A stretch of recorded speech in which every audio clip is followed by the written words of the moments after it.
Salut très chers amis, démocrates africains, les amis du monde entier. Nous sommes au 22 mai 2019 et nous sommes ici à Toronto, au Canada.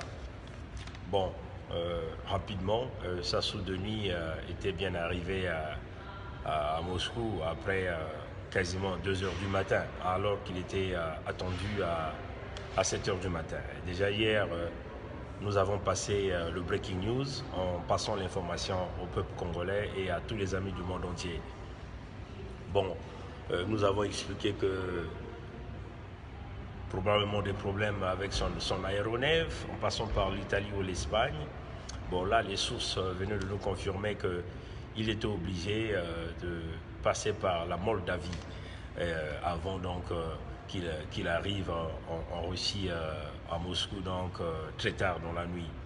Bon, tout à l'heure, nous venons de mettre sur notre mur une photo où vous allez voir le despote de Brazzaville en train de faire un petit discours, là où il est en train de quémander des fonds à une petite commission parlementaire de la Russie. Donc vous le voyez dans la vidéo, dans la photo que nous venons de publier, il est devant cette commission, bon, un petit groupe des parlementaires russes en train de demander de l'argent. Mais vous allez voir comment la télé Congo va publiciter cette petite image.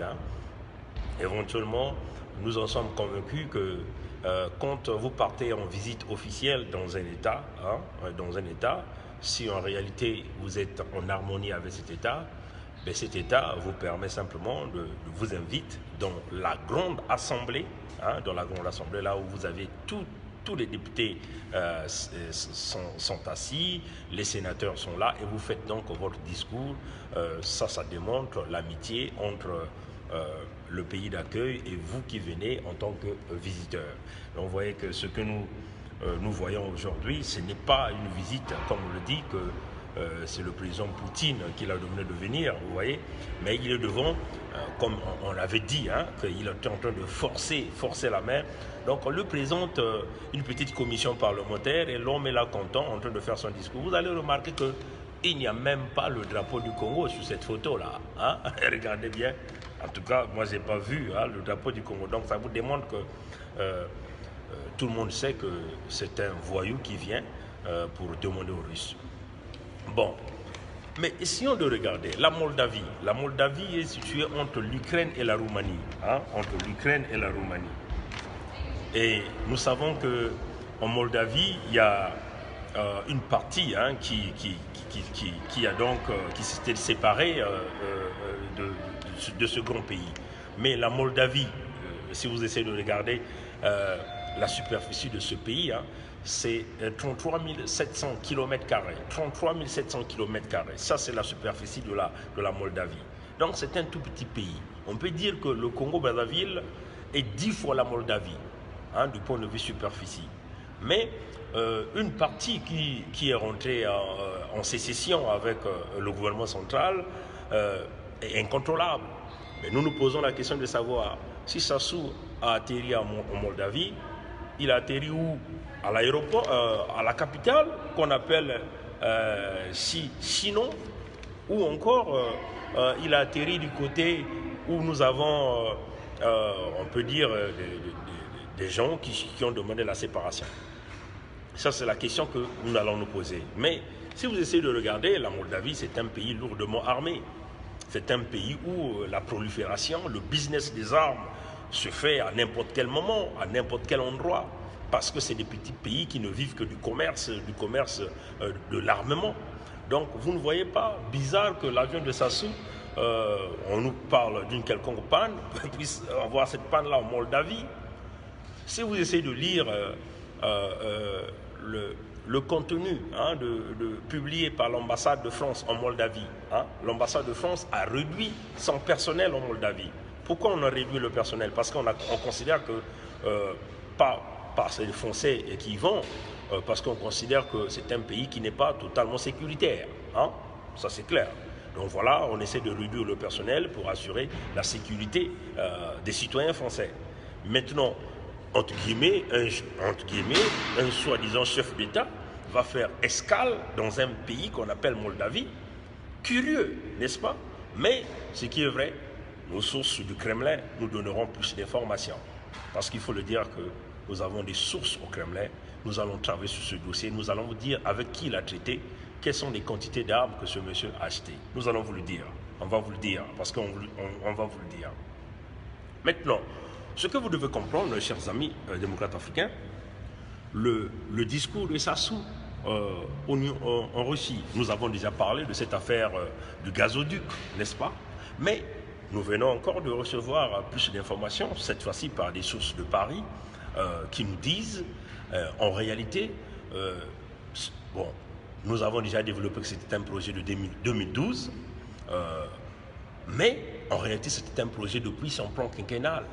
L'objectif de Sassou, c'est de convaincre les Russes que les Russes construisent ce gazoduc-là avec leur argent. C'est-à-dire que les Russes investissent leur argent en construisant ce gazoduc-là.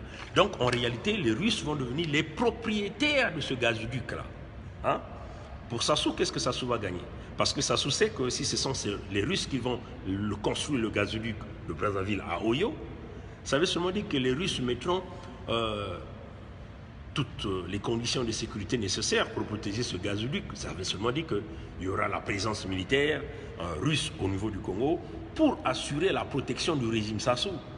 Voilà pourquoi ils partent devant cette commission sécurité et défense et d'investissement dans le discours qu'il est en train de faire pour convaincre les Russes que les Russes viennent construire ce gazoduc et en même temps il va se rendre compte que les Russes seront là pour pérenniser, donc pour sécuriser la pérennisation du pouvoir de la famille. C'est ça le projet de l'homme, c'est le projet fou qu'il est en train de faire.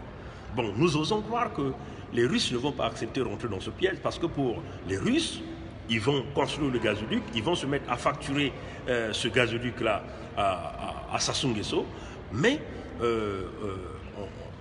en même temps, les Russes savent que Sassou Nguesso n'est pas un bon payeur. Donc, les Russes auront des problèmes à récupérer leur argent.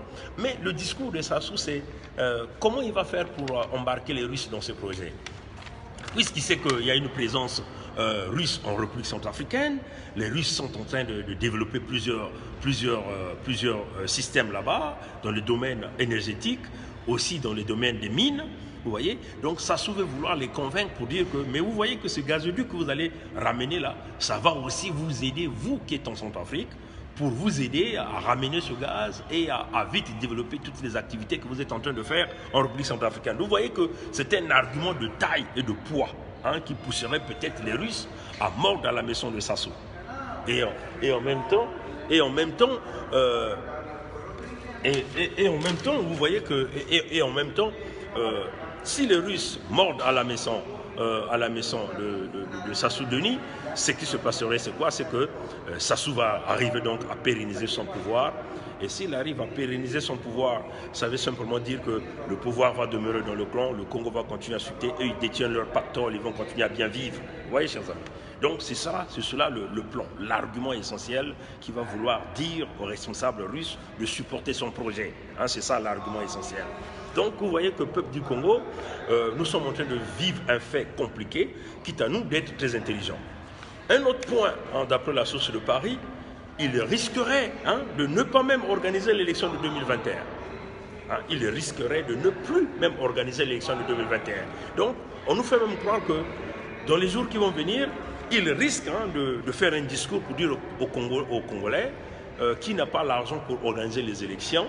Donc, il va repousser les élections peut-être à 2034. Donc, ça veut seulement dire que Sassou va s'asseoir et mourir encore au pouvoir. Vous voyez, chers amis.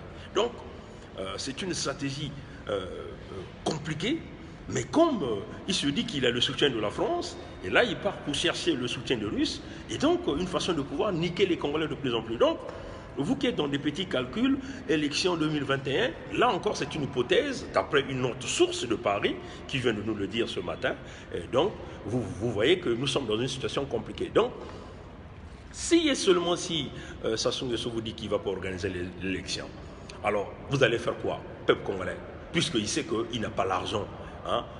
Peut-être que le 5 juillet, le FMI, parce que ça c'est le seul du peuple congolais, s'il n'a pas le cachet FMI, qu'est-ce qui va se passer alors? Vous voyez, chers amis, donc nous sommes encore en train de le dire au peuple congolais, la balle est de votre côté, de vous lever, de vous soulever convenablement. Sassou, même si Sassou organisait l'élection de 2021, vous connaissez que dans les conditions actuelles, ça sera totalement impossible pour avoir une élection transparente, une élection claire. Donc c'est encore le régime de Sassou qui va gagner. Donc encore, il y a d'autres sources qui nous parlent. D'ailleurs, nous, on l'avait déjà dit, que le fils et le père risqueront même d'aller tous les deux à l'élection. Et le père va donc utiliser cette voie électorale comme une voie légitime pour faire élire son enfant, pour dire que c'est le fils qui a gagné le père. Donc vous voyez que tout ça, c'est une façon de vous mettre toujours en garde, de vous informer sur la situation réelle de notre pays, le Congo. Maintenant, les achats d'armes, ça démontre encore que Sassou est parti en Russie pour s'acheter les armes. L'escale en République de Moldavie, un pays lourdement armé, un pays où il y a la spoliation des armes de guerre. Donc vous voyez que Sassou est parti encore pour signer des contrats militaires. Ça vous demande quoi? Ça vous demande qu'il y a l'ombre de la guerre qui est en train de se préparer au Congo. Il se prépare encore à marcher sur les cadavres des Congolais, certainement en partant du sud au nord, et c'est ça qui est la vérité, donc c'est à vous de vous préparer. Oui. Donc voilà un peu, c'était ce que nous voulons vous dire, mais comme on le dit, à suivre, et on va revenir très bientôt.